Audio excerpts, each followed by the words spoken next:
From New York, this is Democracy Now!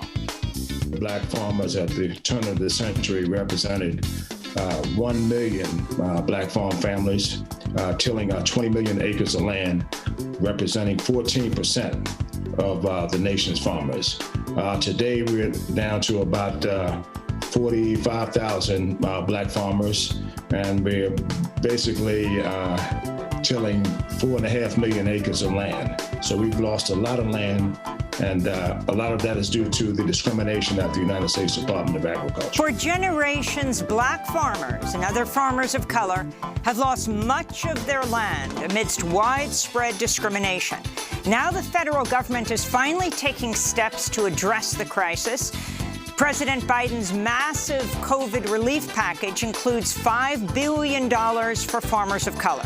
We'll speak to John Boyd, a fourth-generation farmer, founder of the National Black Farmers Association. Then we go to Steve Donziger, the environmental lawyer who sued Chevron for ecological devastation in the Ecuadorian Amazon. After Chevron was ordered to pay billions, Chevron went after Donziger personally. He has now spent nearly 600 days under house arrest in New York. Chevron committed what is probably the world's worst environmental crime ever by deliberately dumping billions of gallons of toxic oil waste in Ecuador, decimating indigenous groups, causing an outbreak of cancer, and rather than pay for a cleanup, they spent billions of dollars to try to attack the lawyers who have tried to hold them accountable. All that and more coming up. Welcome to Democracy Now!, democracynow.org, The Quarantine Report. I'm Amy Goodman. The Biden administration's instructed FEMA, that's the Federal Emergency Management Agency, to help process the increasing number of unaccompanied migrant children arriving in the U.S. As of this weekend, some 4,200 children were being detained in overcrowded Border Patrol facilities where some of them have reportedly been held for a week or longer, forced to sleep on the floor, unable to shower, were not allowed to call their families to alert them of their whereabouts. BuzzFeed reports the Biden administration's opened a new temporary detention facility in Texas, which will hold children until they're placed in a government shelter or released to family members or sponsors. House Republican leader Kevin McCarthy, who blamed the Biden administration for the increase of migrant children arriving to the U.S., is leading a group of Republican lawmakers to the southern border in Texas today. In legislative news, the Democrat-controlled House is moving ahead with two major immigration bills this week, which could create a pathway to citizenship for millions: the American Dream and Promise Act and the Farm Workforce Modernization Act, which would lead to a pathway for citizenship for farm workers and dreamers. Direct payments of $1,400 have started to hit bank accounts days after President Biden signed the $1.9 trillion coronavirus stimulus bill. Nearly 70 million U.S. residents have received at least one vaccine dose, with about 11% of the population fully vaccinated. Georgia's dropped the age of vaccine eligibility to 55. Millions more Californians are now eligible after the state expanded vaccine access for people with pre-existing conditions and disabilities. Los Angeles is offering the vaccine to people living or working in congregate facilities, including prisons and shelters for unhoused people. Republican voters have become one of the largest unvaccinated groups in the country. A recent poll found over 40% of Republicans said they would not get vaccinated versus less than 15% of Democrats. Over the weekend, Dr. Anthony Fauci called on former President Trump, who was secretly inoculated before he left the White House, to encourage people to get vaccinated. As crowds of spring break revelers hit the beach in Florida and elsewhere, Dr. Fauci also warned again that rolling back public health measures too soon could lead to new outbreaks. We're not in the end zone yet, and that's one of the issues, that when you plateau, there's always the risk of a surge. That's exactly what the Europeans have experienced. In Italy, 3/4 of the population are under a new lockdown after a 15% increase in cases was recorded last week. A more transmissible coronavirus variant, first identified in Britain, has been spreading throughout Italy. Meanwhile, a German health official has declared Germany's third coronavirus wave has begun. Brazil has surpassed India in COVID-19 cases, making it the second hardest hit country for both infections and deaths in the world after the U.S. More countries, including Ireland, Thailand, and the Democratic Republic of Congo, are suspending or delaying use of the Oxford-AstraZeneca vaccine after reports of blood clots and one death in Denmark. No clear link between the vaccines and the blood clots has been demonstrated.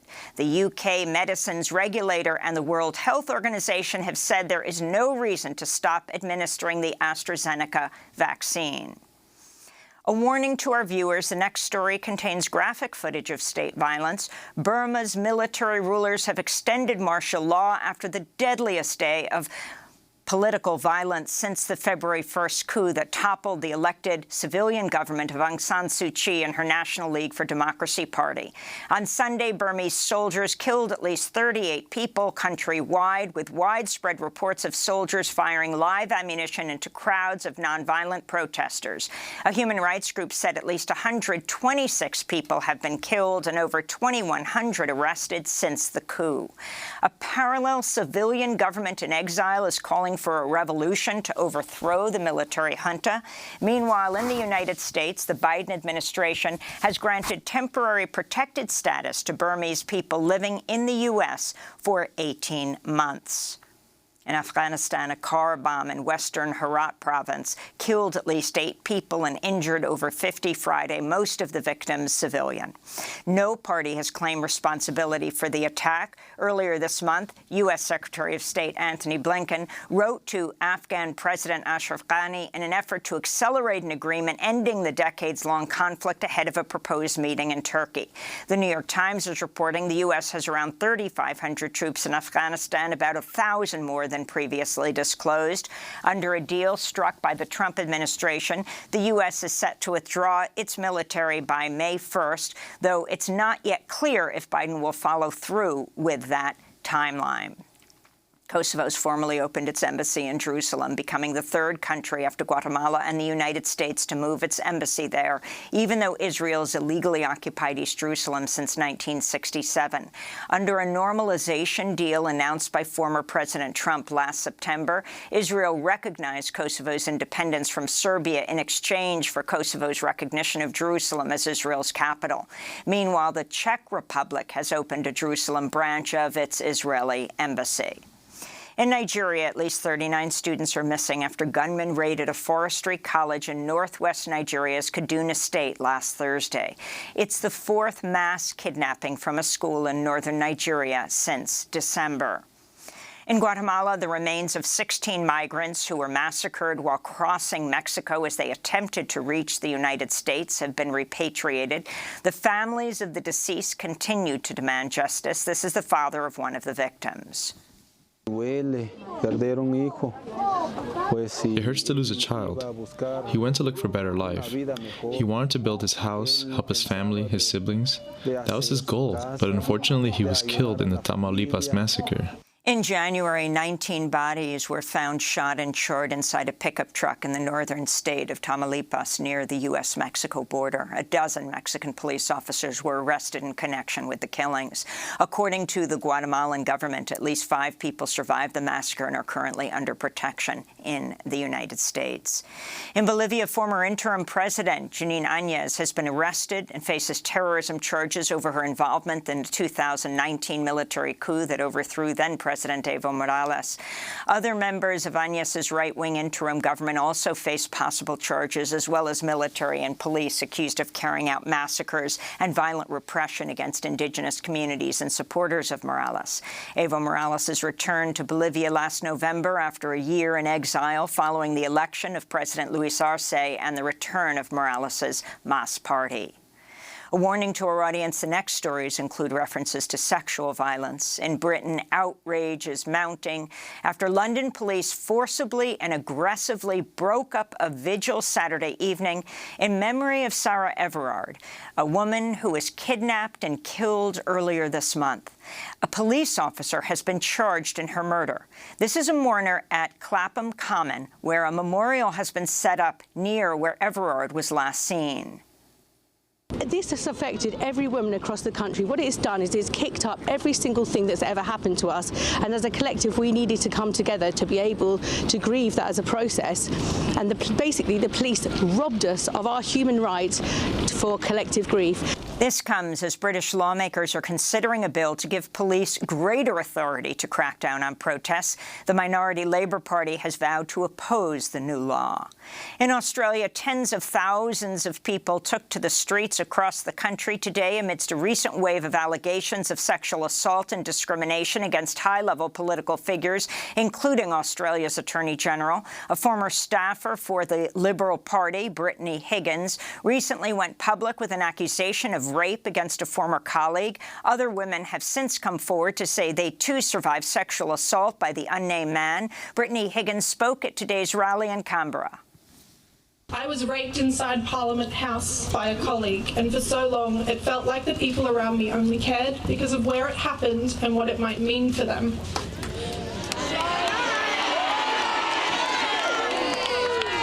It was so confusing because these people were my idols. I had dedicated my life to them. They were my social network, my colleagues, and my family.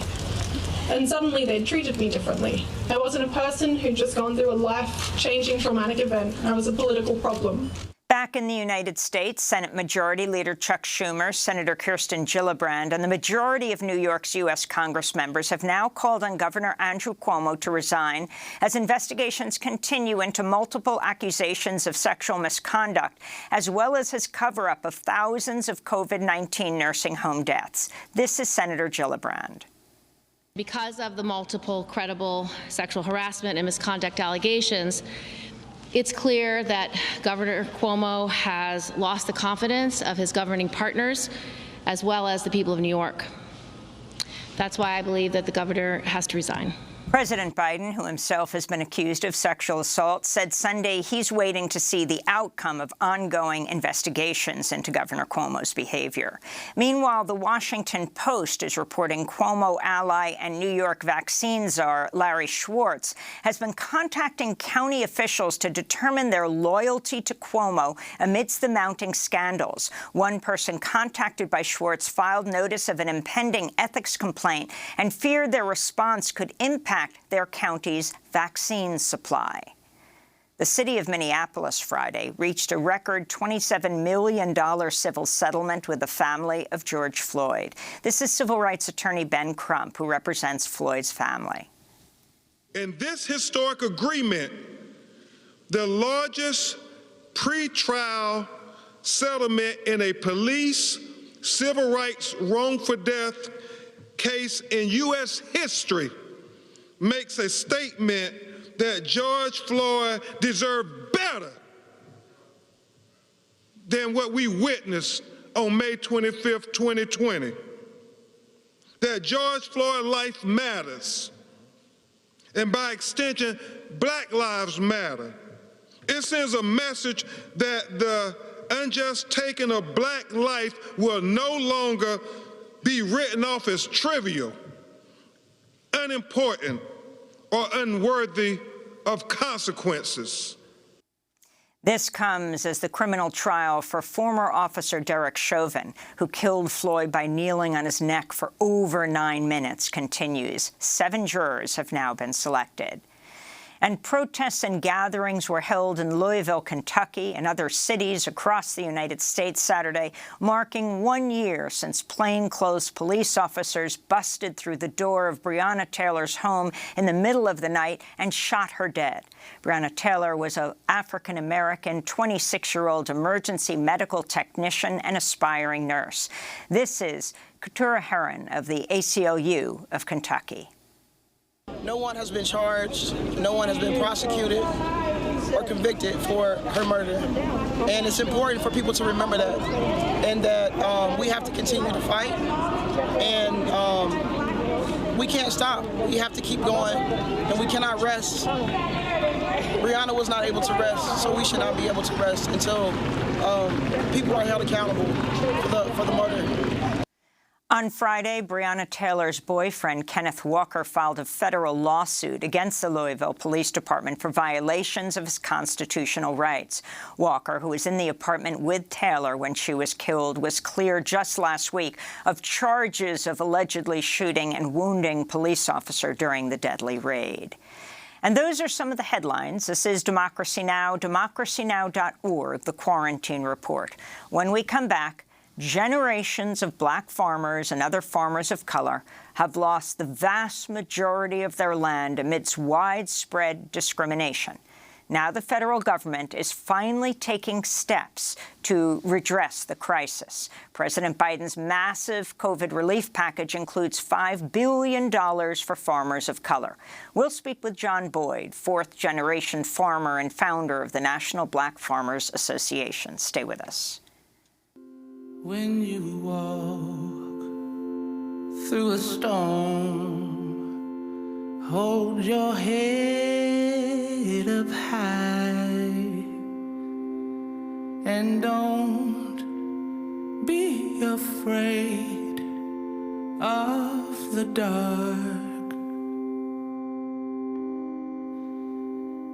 At the end of a storm, there's a golden sky and the sweet silver song of a lark.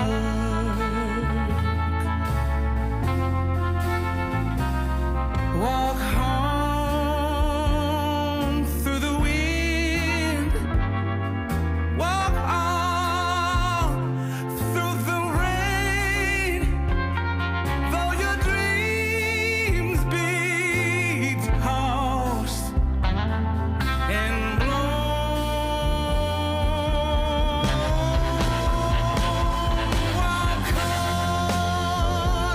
walk on. You'll Never Walk Alone, sung by Brittany Howard. The song became an unofficial anthem to support first responders and medical staff during the pandemic. Howard also performed the song during Sunday's Grammy Awards ceremony, a song that was a record for Women Wins. The Grammy Awards were a record for Grammy winners, women Grammy winners last night. This is Democracy Now!, DemocracyNow.org, the Quarantine Report. I'm Amy Goodman. We begin today's show looking at a major provision in President Biden's $1.9 trillion COVID relief bill that aims to address decades of discrimination against Black, Hispanic, Native American and Asian American farmers who've historically been excluded from government agricultural programs. The American Rescue Plan sets aside $10.4 billion for agriculture support and allocates about half the funds to farmers of color who are, quote, subjected to racial or ethnic prejudice because of their identity as members of a group, unquote. The U.S. Commission on Civil Rights confirmed as long ago as 1965 the U.S. Department of Agriculture discriminated against black farmers, but little was done to address the problem, and the number of black-run farms dropped 96% in the last century. By 1999, 98% of all agricultural land was owned by white people. In 2010, Congress approved a $1.2 billion settlement for thousands of black farmers denied USDA loans because of their race. But a 2019 study by the Government Accountability Office, based on the USDA's own data, shows farmers and ranchers of color continue to receive disproportionately smaller farm loans. The provision in the new COVID relief package is drawn from legislation introduced by newly elected Democratic Senator Raphael Warnock of Georgia, who's Georgia's first black senator and also the first Georgia Democrat to serve on the Agriculture Agriculture Committee in 3 decades. Agriculture Secretary Tom Vilsack welcomed the measure. The history of USDA, unfortunately, involved a level of discrimination against a number of minority producers, Black farmers, Native American farmers, Hispanic farmers. And there's an effort, I think, with this package to try to deal not with the specific acts of discrimination, but the cumulative effect over a period of time. When people are discriminated against, they basically get behind, and it's really hard for them ever to catch up. And the result, of course, is that we've seen a significant decline in the number of minority producers around the country. So this is providing some debt relief for those minority producers, those socially disadvantaged producers, to impact and affect the cumulative effect of, to offset the cumulative effect of discrimination over a period of time. But the effort to address the USDA's history of racism has come under fire from some Republicans, including Republican Senator Lindsey Graham of South Carolina, who lashed out against the measure during a Fox News interview. Let me give you an example of something that really bothers me. In this bill, if you're a farmer, your loan will be forgiven up to 120% of your loan, not 100%, but 120% of your loan if you're socially disadvantaged, if you're African American, some other minority. But if you're white person, if you're a white woman, no forgiveness as reparations. What has that got to do with COVID? So if you're in the farming business right now, this bill forgives 120% of your loan based on your race. These people in the Congress today, the House and the Senate on the Democratic side, are out of control liberals. Senator Graham's comments prompted a stern response from House Majority Whip James Clyburn, who's also from South Carolina. He was speaking on CNN. Lindsey Graham is from South Carolina. He knows South Carolina's history. He knows what the state of South Carolina and this country has done to Black farmers in South Carolina. They didn't do it to white farmers. We're trying to rescue the lives and livelihoods of people. He ought to be ashamed of himself. For more on the fight to end discrimination at the USDA and restore land to Black farmers, we go to Boydton, Virginia, to speak with John Boyd, fourth-generation Black farmer, founder and president of the nonprofit National Black Farmers Association. John, welcome back to Democracy Now! It's great to have you with us. Can you start off by talking about this $5 billion and what it means? Give us the history. The $5 billion is historic in nature, Amy, and thank you for having me again. And what it's going to do to help Black farmers and farmers of color in this country. You know, as you know, we've been suffering, and the $5 billion calls for debt relief. So that would give many Black farmers a jump start if they can get rid of the debt at the United States Department of Agriculture. And there's $1 billion to set aside for technical assistance and outreach and to really dig down into the core of the discrimination at the United States Department of Agriculture. Both of these measures I've been fighting for over 30 years. So I don't want anybody who's watching this show think that this is some new measure that or new idea or concept that happened overnight. I've been trying to fix this measure for over 30 years at the United States Department of Agriculture. And Amy, I probably spoke to you about it 10 years ago. So we've been trying a long time, and this is a huge victory for Black farmers and farmers of color, Native Americans and Hispanics and other socially disadvantaged farmers. Can you explain how over the last century, Black farmers lost 90% of their land? Yes. And at the turn of the century, we were tilling about 20 million acres of land, primarily in the southeastern corridor of the United States.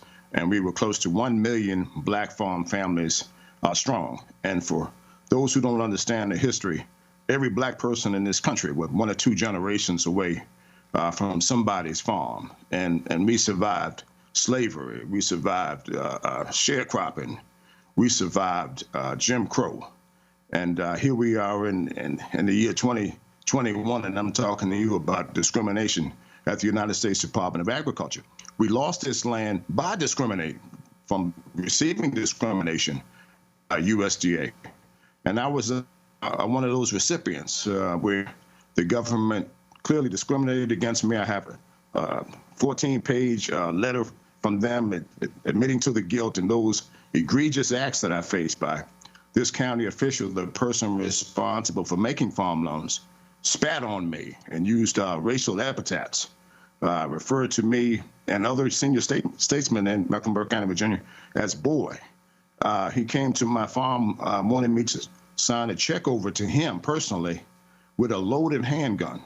And I can tell you, Amy, he didn't treat white farmers that way in Mecklenburg County. He would only see black farmers on Wednesday. All of us would be lined up in the hallway with the same date and time on it. And he was referring to these elderly black farmers. Many were deacons and preachers and leaders in the community as boy and talking downward towards them. So this is deep-rooted discrimination that's been going on in very pervasive ways for a very, very long time. Can you respond to Senator Lindsey Graham and talk about the history of Lindsey Graham from South Carolina when it comes to this issue? Yes. Well, first of all, I've lobbied Senator Graham as when he was in the House and in the Senate. And I've had meetings with him and buttonhole meetings, trying to get him to support the Claims Remedy Act of 2010. He has over 6,000 black farmers in his state. He knows the discrimination that I'm about, and I've spoken to him personally about this discrimination. Amy, he never once used his megaphone to talk about or investigate the acts of discrimination that black farmers like myself faced. So I'm calling for today on your show.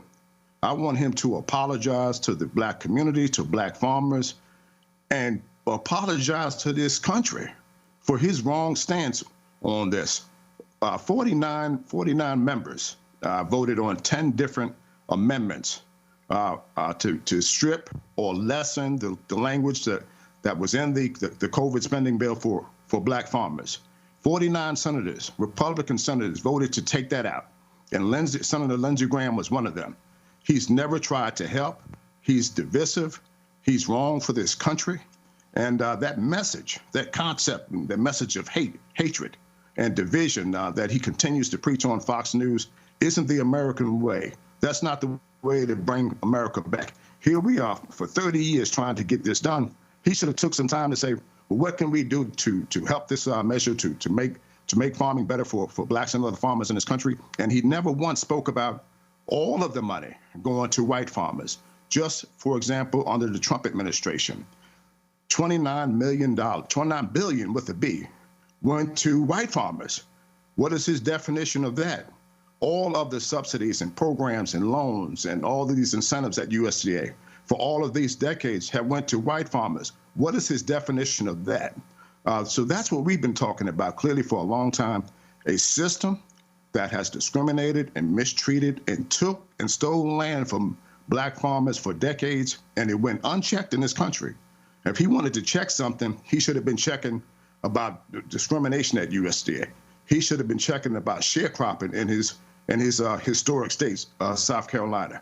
These are things that Senator Lindsey Graham should have been doing. And the significance of it being Reverend Warnock, now Senator Warnock from Georgia, the new Democratic senator, being the one who pushed this forward and sitting on the Agriculture Committee. Yes. This is a historic nature, and my hat goes off to Reverend Warnock, Senator Cory Booker.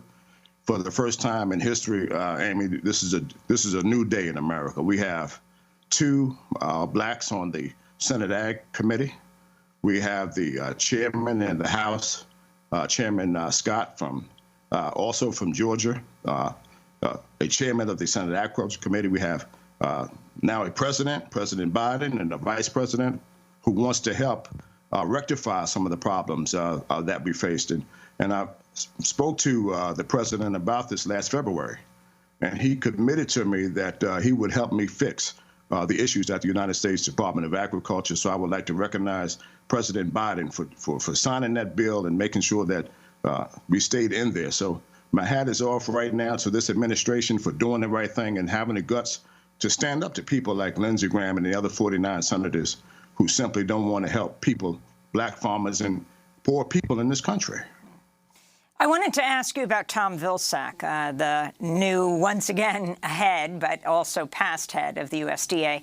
The NAACP has noted Vilsack had lied to conceal decades of discrimination against black farmers. The NAACP president, Eric Johnson, responded to Biden's nomination of Vilsack to head the USDA, calling it extremely problematic for the African-American community. He cited the 2010 controversy when Vilsack served as Agriculture Secretary during the Obama administration and fired Shirley Sherrod from her USDA position overseeing rural development amidst a misunderstanding over racial comments. Vilsack would later apologize. Johnson told the Washington Post, quote, "We think that an individual who unjustifiably fired Shirley Sherrod, who is a civil rights icon, a legend who worked with John Lewis, should not be considered. We should not go backward. We should go forward." Well, in fact, Vilsack is once again the head of the USDA. John Boyd, have you spoken to him, and what are you demanding? Well, two things. Yes, I have spoken to him. And one of the things that President Biden also committed to me during our one-on-one visit in South Carolina, that there would be change in leadership at USDA. So when they announced that Secretary Vilsack was coming back to USDA, he was not my pick, and he wasn't the pick for black farmers. He was the pick that President Biden wanted to come back. I wanted new blood, new leadership, someone would take a much more aggressive campaign against this discrimination at the United States Department of Agriculture. And Amy, when I lobbied all of those years for the Claims Remedy Act of 2010 that put in place $1.25 billion for black farmers, Secretary Vilsack was, in my opinion, too slow to act. I didn't get the help on Capitol Hill, neither in the House or the Senate. And Valerie Jarrett from the White House the last 5 or 6 months got on board and began to campaign to help me pass that measure in the House and Senate. So I didn't think he was the right person, but I spoke to him here a couple of days ago, and he congratulated me on the measure in the bill. But I also urged him to put in swift action to make sure that these payments and the debt relief and all of these measures, the outreach and technical assistance, reach black farmers and farmers of color expeditiously, not to sit on it and try to figure out how a plan of action. If we can get $1,400 in the mailbox and direct deposit into Americans, then we can disperse and relieve debts for black and farmers of color expeditiously, and I urged him to do that. And finally, you mentioned the Trump administration and black farmers, farmers of color. How does it fit into past presidents? How would you assess the Trump administration? Worst administration in history for black farmers since my 38 years of doing this kind of work, Amy. My visit, and I've had the opportunity to sit down with every agriculture secretary, both Republican and Democrat, in the cage at USDA, and former Secretary Sonny Perdue, in my visit with him was the worst conversation I ever had. He said, Mr. Boyd, that your farmers, i.e. black farmers, are going to have to get large or get out of business. And when I urged him to have more blacks on the county committees and all of the USDA commissions, he said he didn't need people that were lazy and didn't want to work. How egregious for former Secretary Sonny Perdue to say that. I told him that I didn't know any black farmers that are still farming, that have been treated worse than dirt by USDA, that are lazy and don't want to work. Amy, I work 7 days a week, including holidays and Christmas, and I've been working all of my life, and that's the way many black farmers have. The issue here is we haven't had access to credit the way that the white farmers have.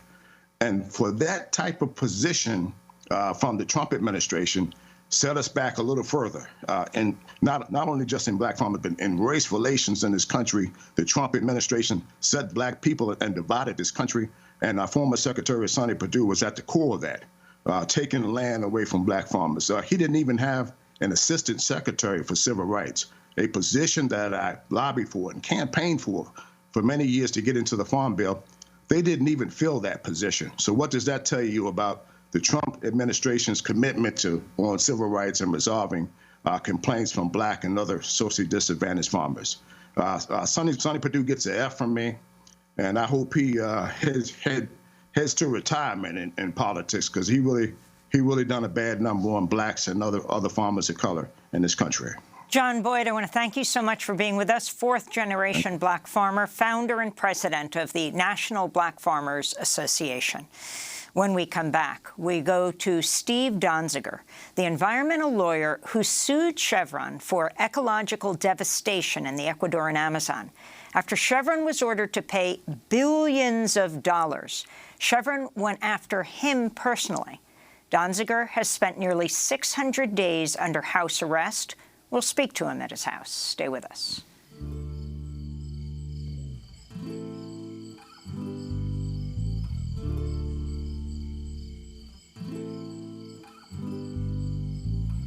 Caminando por la calle del pueblo cura, qué nivel de calentura, sudando el corazón.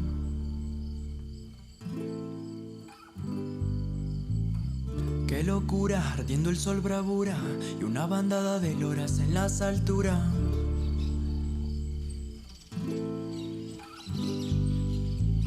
Y es que la raza ya no aguanta más la tortura, ¿cuánto durará? Y estamos todos púrpura. Y hasta el pueblo se satura, la selva se sulfura. Vamos pa' rezar que la lluvia no se apura. Yo voy a cantar pa' que llores con dulzura. Yo voy a cantar pa' que bailes con soltura. Yo voy a cantar la tormenta ya madura. Todos a la calle, los trenos ya murmuran. Los trenos ya murmuran. Eres lluvia, eres como el agua, eres como el agua clara por la cordillera. Tú vas bajando, mi amor, tú me vas quitando el calor. Lluvia, or Rain, by Mateo Kingman. This is Democracy Now!, democracynow.org, the Quarantine Report. I'm Amy Goodman. We turn now to what's been described as the Amazon's Chernobyl. 1,700 square miles of land in the Ecuadorian Amazon, devastated by decades of reckless oil drilling.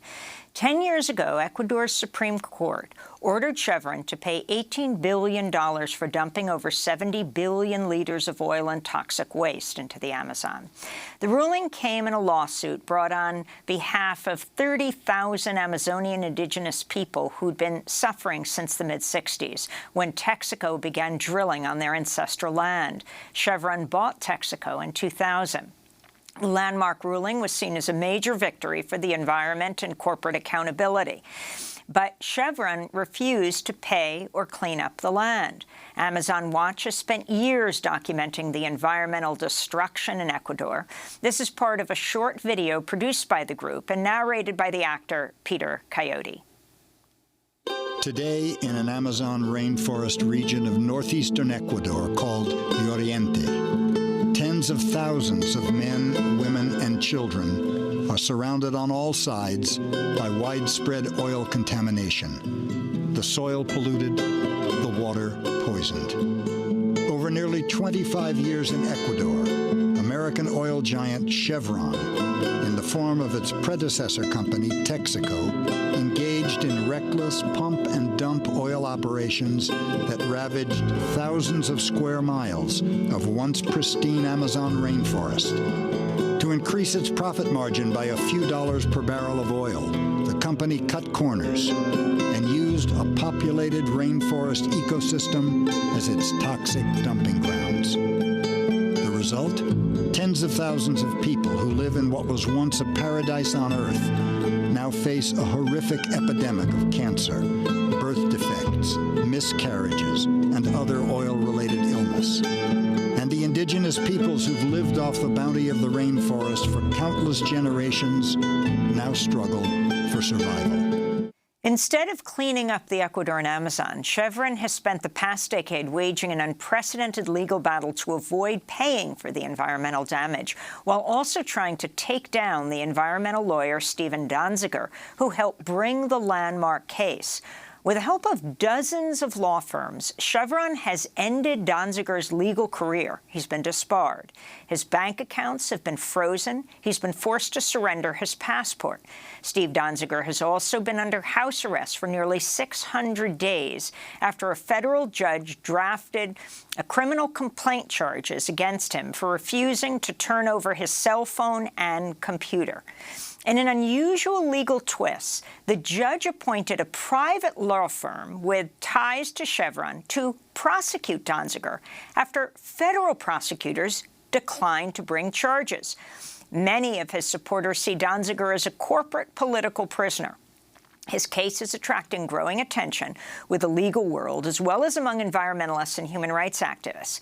55 Nobel laureates, including 10 recipients of the Nobel Peace Prize, have called for an end to the judicial attacks on Donziger. A coalition of groups including Amnesty International, Amazon Watch, the National Lawyers Guild, and others recently wrote to Attorney General Merrick Garland asking him to investigate what they describe as, quote, disturbing legal attacks on Donziger. Last week, an appeals court threw out a key contempt finding against Donziger, who's now waiting to hear if he'll be freed from house arrest. Steve Donziger joins us now from his New York home. We're also joined by Paul Pazimiño in Oakland, Associate Director at Amazon Watch. He's been working on the Clean Up Ecuador campaign for the last 14 years. We welcome you both to Democracy Now! Steve Donziger, thanks so much for joining us. Why are you under house arrest? Are you currently wearing an ankle bracelet, a shackle? I am. I am wearing an ankle bracelet. It's about the size of a garage door opener. It's been on my ankle since August 6, 2019.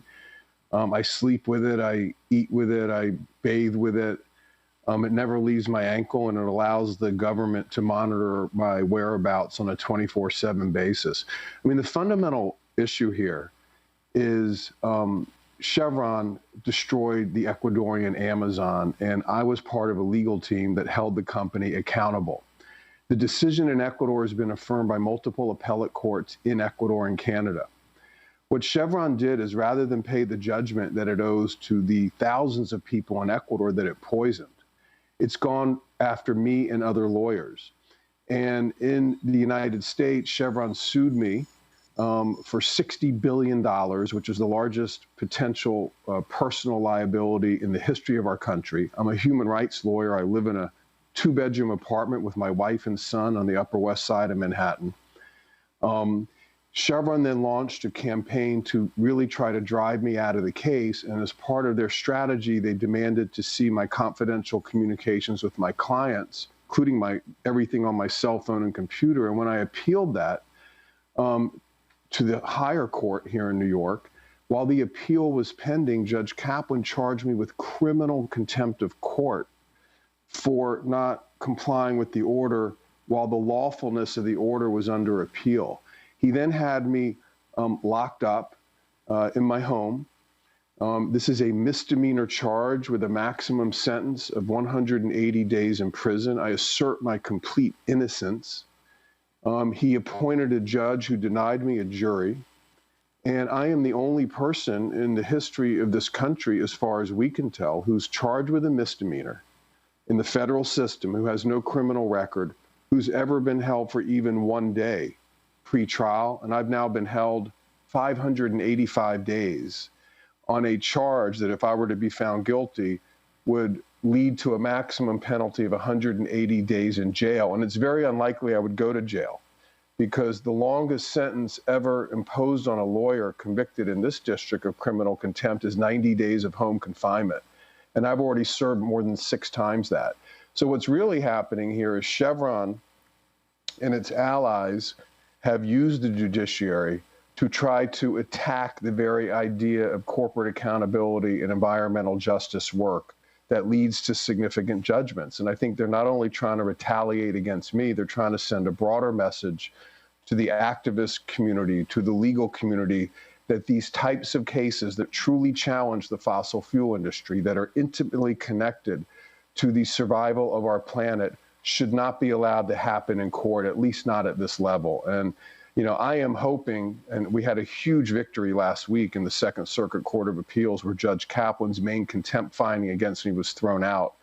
And I am hoping cooler heads prevail and the Second Circuit issues another decision based on last week's argument that allows me to get my freedom back. Everything about this is so unusual, is so astounding. Can you explain what Rule 42 is and the idea that the judge could not get federal prosecutors to indict you, so he was able to choose a private law firm, a lawyer from a private law firm connected to Chevron, and he went after you? Well, I don't think this is proper, and I don't think it's legal. It is legal for a judge to charge someone with criminal contempt with an adequate basis. I don't think one exists here. The judge is then obligated under Rule 42 to take the charges to the regular prosecutor, the professional prosecutor's office. And in this case, the professional prosecutor refused to bring the case. And I think for good reason, again, because I don't think this is all about me doing my job as a lawyer and trying to defend my client's rights. It isn't about me defying the court. I was seeking more court review. I wasn't defying the court when I appealed Judge Kaplan's order that turned out to be unlawful. So when the prosecutor refused to bring the case, Judge Kaplan appointed a private law firm. Now, it is legal for a judge to appoint a private lawyer to prosecute in those circumstances, but it is not proper to appoint a law firm that has financial ties to Chevron and has an attorney-client relationship to Chevron. I mean, I am essentially being prosecuted by Chevron. The law firm's name, by the way, is Seward and Kissel. They're a kind of a mid-sized law firm here in New York. What's really unusual about this is not only does Seward and Kissel have a financial relationship with Chevron, they have close ties to the oil and gas industry generally, and they're billing taxpayers for my misdemeanor prosecution. So far, they've been paid by taxpayers $464,000 to prosecute and detain me on a misdemeanor contempt charge. My guess is they've actually been paid a lot more. We haven't seen all of their bills. But this is, make no mistake about it, Amy, this is a for-profit, private, corporate prosecution of a human rights lawyer in the name of the government. And it's never happened before in the history of this country. It's terrifying, not just for me and my family, but I think for anyone who does this work. And I'm hoping that more and more people will notice it and pressure will build so it has to stop. As a matter of fact, the letter to Merrick Garland by Amnesty International and other groups specifically asks him and the Justice Department to review what we believe is the mishandling of this case and these flagrant conflicts of interest that have allowed a private corporation's law firm to act in the name of the state to deprive a human rights lawyer of his liberty. It's just not right. It's not what we know our judicial system to be. And I have to say, people around the world are appalled. I'm talking about serious lawyers from countries all over the world who have supported the Ecuadorians and supported their lawyers are appalled to watch this happening in the United States of America. So, Steve, as you pointed out, and as we began the lead, this larger story is not about you. It's about the devastation of Ecuador. And it's what you point out repeatedly, how you got involved with this. Can you talk about the $9.5 billion that was actually initially $18 billion judgment that Chevron owes to the Ecuadorian people? The majority of it allocated not just to clean up the soil and water, but to create support healthcare systems and treatment of cancer patients. The significance of what it was that first got you interested in this and that continues to this day. Well, thank you, Amy. I mean, first of all, thanks for bringing that up, because ultimately this is not about Steven Donziger. Chevron wants that to be the story. This is about what Chevron did to poison the Amazon in Ecuador and really devastate the lives of tens of thousands of people, including resulting in death to thousands of people from cancers and other oil-related diseases. I first went to Ecuador in 1993 as part of a team of lawyers and doctors led by Cristobal Bonifaz to investigate this matter. I was, kind of a marginal lawyer on a much larger team for several years as the case evolved. I became more and more involved. I've worked on other cases, by the way, and I want to be clear, this is not my case. This is a case that is controlled and owned by the affected communities in Ecuador, who have a lot of other lawyers working on this. But like other people on that first trip, I couldn't turn my back on this problem. We have really tried year after year to seek a remedy to help save lives, to help repair the Amazon, to hold Chevron accountable so this kind of thing doesn't happen again. And we were very successful in our work. I mean, the judgment in Ecuador has been affirmed by Ecuador's Supreme Court, by Ecuador's Constitutional Court. It's been affirmed by Canada's Supreme Court for enforcement purposes in a unanimous decision in 2015. And the attacks on me really are efforts to utilize a New York federal judge to essentially disable my advocacy, because I've been so involved over so many years in so many aspects of this case, including fundraising. I've been to Ecuador over 200 times, to meet with my clients.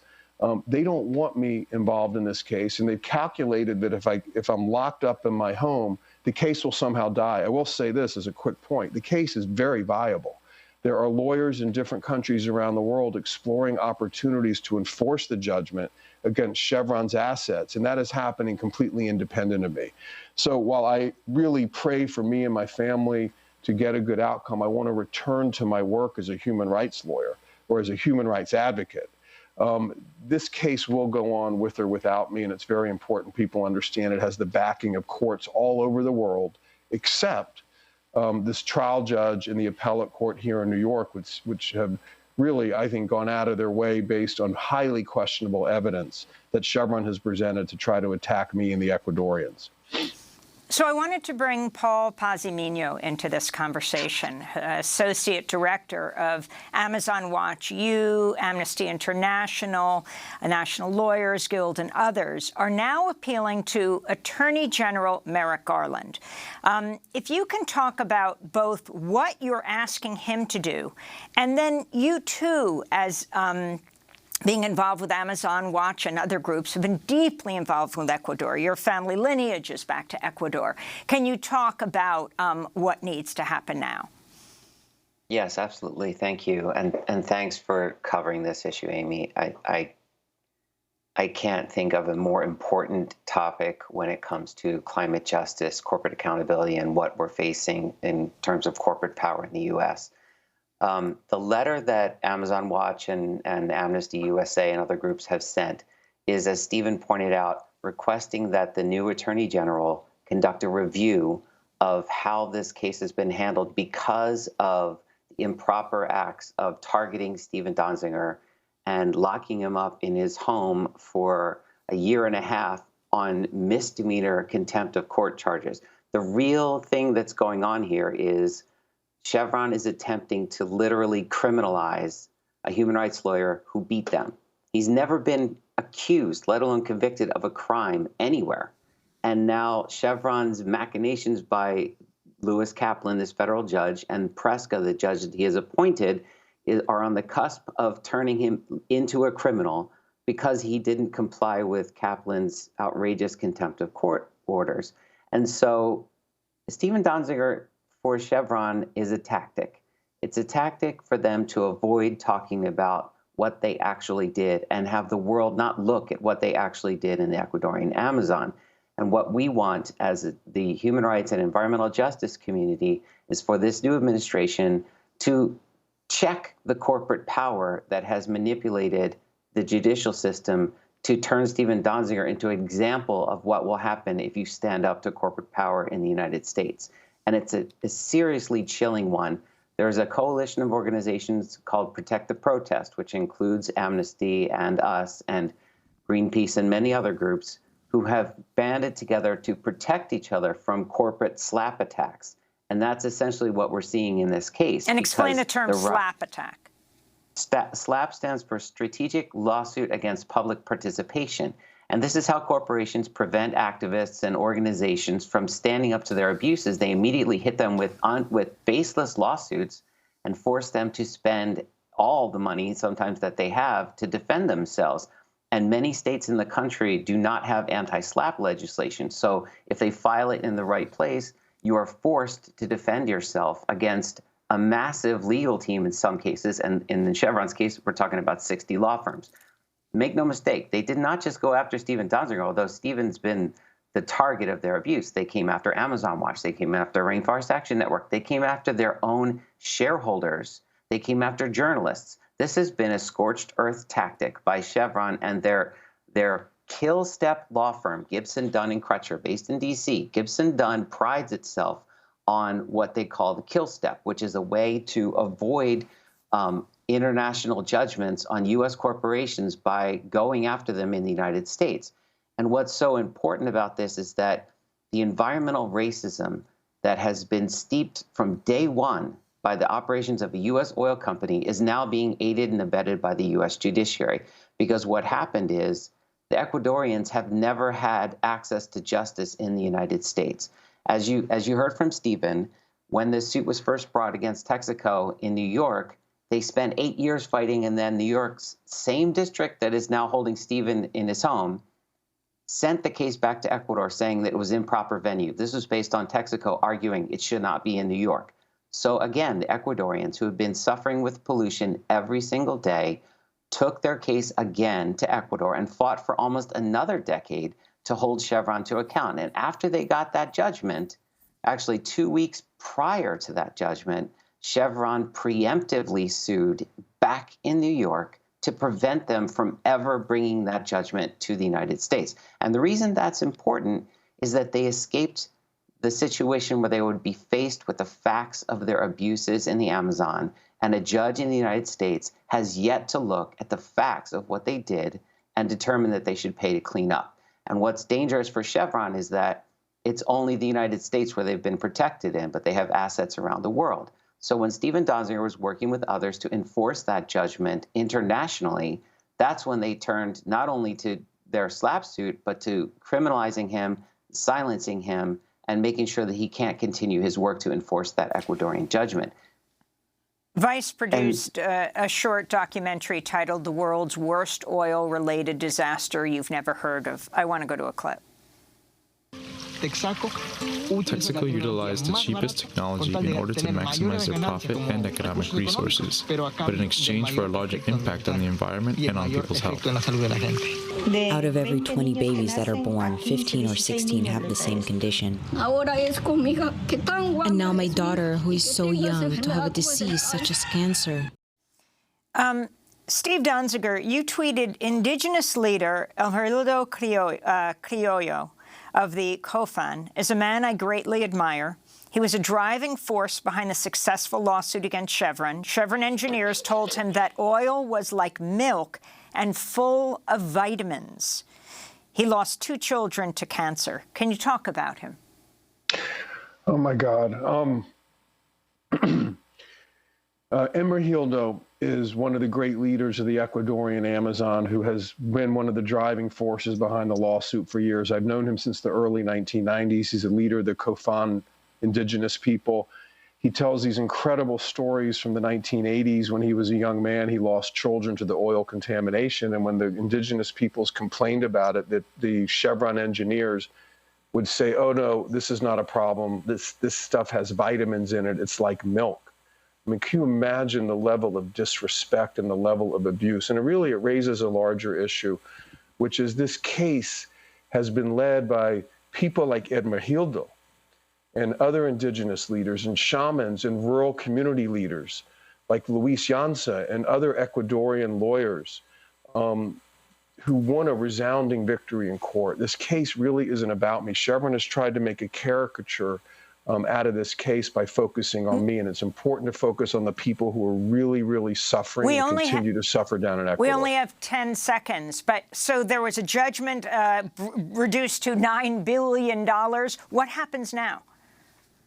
The Ecuadorians, with their lawyers, will continue to try to enforce the judgment and against Chevron's assets and force the company to comply with the law. We've held them accountable. We won the judgment. We will continue to hold them accountable, forcing them to actually pay the judgment. So this case is viable and still going on. And you remain under house arrest after 600 days. Steve Donziger, I want to thank you for being with us, human rights lawyer who successfully sued Chevron in Ecuador, waiting to hear if he will be freed after nearly 600 days of house arrest. I'm Amy Goodman. Stay safe. Wear a mask.